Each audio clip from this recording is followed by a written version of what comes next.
You never know when you might be involved in an accident, so please put my number in your phone, 312-6-million. Injury law made personal, that's Ankin Law.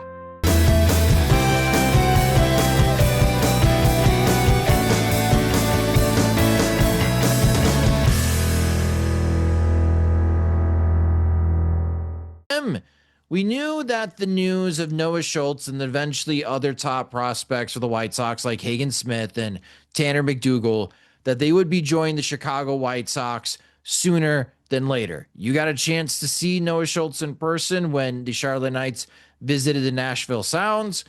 With the news that Noah Schultz is joining the Chicago White Sox and making his first start on Tuesday, how do you feel about this promotion?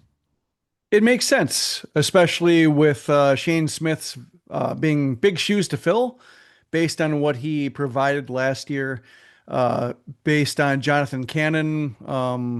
We'll see how much the hip was the issue just because he wasn't throwing all that well in Charlotte and the spring was kind of unremarkable. So it's hard to know exactly what state he's in, independent of the injury.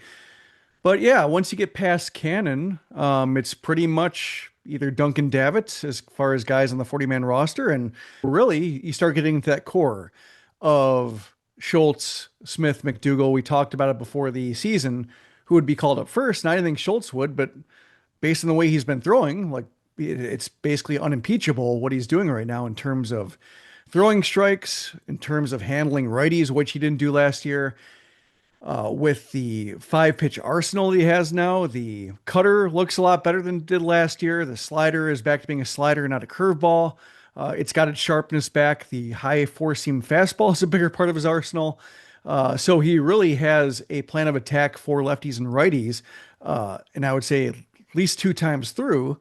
Just a matter of being able to do it against major league hitting and see if they, stress test him in a way that, AAA hitters haven't been. But just pouring tons of strikes. He's so efficient that he isn't really able to throw his changeup much because the innings are over before he even gets to a point where like it makes sense to try it. So yeah, I think he's at the point where, given that he's from Oswego and given the first round pick, given how little the White Sox have going for them in terms of, excitement, I think it's probably easy to, I'd say maybe get too excited or just, have unrealistic expectations for a rookie who's trying to figure it out. Because, no matter how hyped a prospect is, sometimes it takes a while to figure it out. But based on what he did at AAA, with the arsenal that he's expanded in a hurry, now that he's healthy from the knee problem, yeah, sure, give it a look, see what happens.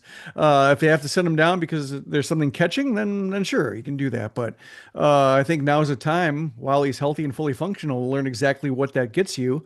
And then as hopefully Chris Getz pivots to a contender, you start learning, one, if Schultz can withstand the workload and rigors of a major league season, and then, if he can, what kind of impact might he provide? And then is he somebody you build around or is it somebody you build with?